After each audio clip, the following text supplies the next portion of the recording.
Hello, it's Cara from carawild.com, and I just wanted to talk to you today a little bit about this concept of bringing heavenly or high vibe energies down to be embodied and implanted in the earth, because I used to think that too, and I used to talk about that too. And now I think about it a little bit differently, and I just want to have a conversation with you about it and invite you to think about it differently, because I think it makes a difference. So about 20 years ago, most of my meditation practices was connecting to the angelic realm. So I would go in to go up. And when I was learning about Reiki and being a Reiki healer and teacher, it was always about being the channel of light, bringing that energy down and grounding it. And I still see a lot of talk about that in our community too. And I'm not saying I don't think there's anything wrong with it, and not saying that we should stop saying it. I just think there's a better way of looking at it. So I used to run regular meditation groups and be able to help people connect to these beautiful energies where you just have this moment of feeling clean and clear and crystal clarity and bliss and beauty, and then go back into your everyday life and you'd be like, not so much. What? Right, there's a manual missing here. And so we would make improvements and changes in our life. A lot of it had to do with the attitude that we were bringing, but it wasn't those states that I was experiencing with some regularity when I was in the higher dimensions. And I was one of those star seeds that used to say, get me home. I just want to go home. And I now know that that's because I've not really learned how to land here properly. And for me, and for a lot of us, that is unresolved trauma that's getting in our way. And so we haven't quite left those dimensions. And so that's really useful in some ways. It's like we don't forget as easy, we can tap into it, we can probably slipstream between different dimensions quite easily. But what does that do to our earthly life, our human life? The beautiful, beautiful life that we're here to have and experience can get sidelined, really. And so what made the difference for me and what I'm offering for you today is when I first started, hold on. There's a lot of planes going over to the island today. So when I first started working with fellow pagans, practicing Celtic pagan stone casting circles and working with earth energies, which took some introducing, let me tell you. I know people who know me think I'm just so at one with nature. I freaking wasn't. I wasn't. When I first moved to Cornwall, I took the car onto the moors and left the door open. Thank you very much, because I might need to run away from something. Went onto the moors and said, where's the fucking signpost? What's the townie to do? So my introduction to earth energies was a little bumpy.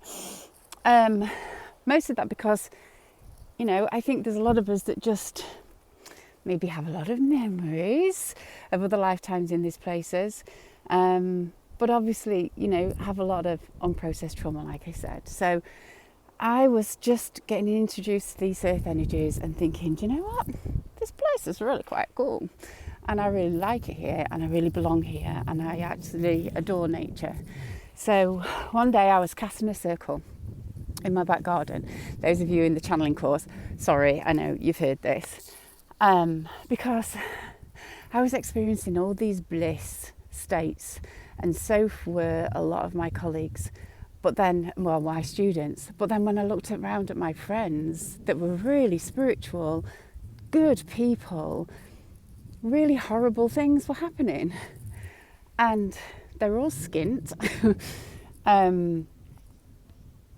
Had a lot of challenges in their lives, a lot of physical illness. And I was just like, what the hell is that about? So I cast a circle. It was full moon. I was living by the moors at that time. And created a column of light in my garden, which I think everybody should do. and asked for guidance on how to bring those bliss states down into physical reality. You know, we talk a lot, don't we, like I said, about grounding them and bringing them down. And not long after that, my whole life changed, and I left my marriage, moved to another part of the country, and accidentally started channeling as a profession. And so I've been channeling as a profession now for 12, 13 years, and I've taught other people how to do it as well. And it's one of the most grounding and embodying practices I've done. And what I'd like to start thinking about differently is heaven is not a state up there. It's a place here, right now, available. I know it doesn't look like it at the moment, and my life is definitely not a bliss state after bliss state after bliss state, but I know it to be true. Source is here, everywhere, all the time in that sacred space that Eckhart Tolle calls the now. And it's just there. It's like this blanket of unconditional love under and in and around everything that is here and every single person. And we can be connected to it or disconnected to it, connected to it and disconnected to it. And the whole bringing the energies down gets in the way, I think, of knowing that we can slip into a state or come out of it. And I think our daily practice is about how to slip into that state.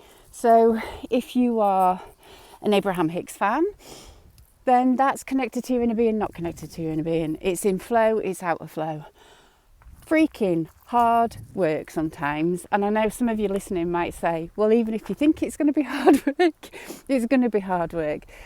But I'm not a floaty goddess. I'm like practical and down to earth because I live so much of my life as a floaty goddess.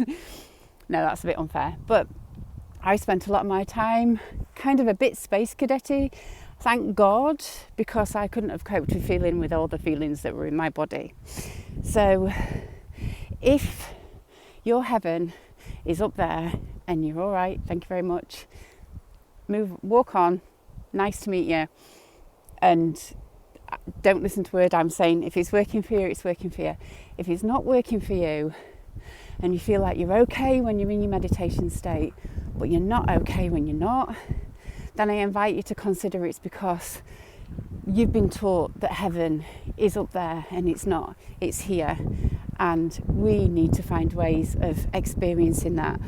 And I'm not going to go too much into the hows of all of that because it'll just sound glib, and it's nuanced and it's complicated.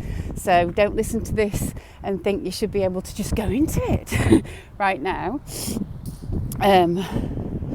So yeah, where do you think heaven is? I mean, this is not a bad place. This is not a bad place at all. It helps. It really helps living here. It's one of the reasons I chose to.